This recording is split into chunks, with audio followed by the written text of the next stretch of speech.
et la TVA. Donc, simplement, quand est-ce que vous allez payer vos impôts, tous vos impôts en France? Et notamment, moi, je demande quel est votre taux d'imposition sur les sociétés.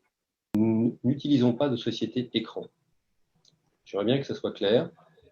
Nos sociétés sont déposées parfaitement légales en France, au Luxembourg, et ces sociétés et leurs comptes de résultats sont disponibles en ligne sur les sites en question, et nous ne faisons pas de mécanisme d'évasion fiscale en France.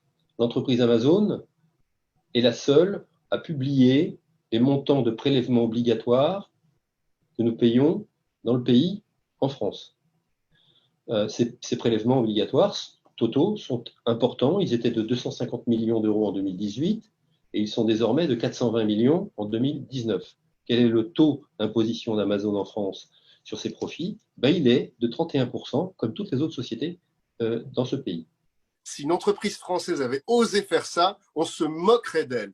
Quand on vous demande combien d'impôts vous payez, vous nous donnez ce chiffre qui intègre même les charges patronales. Il n'y a pas une seule PME en France qui, quand on lui demande combien d'impôts elle paye, vous répond une somme concaténée avec à la fois les impôts locaux, les impôts sur l'IS et tout le reste. Donc, s'il vous plaît, soyez transparents, dites-nous qui vous êtes et ce que vous représentez.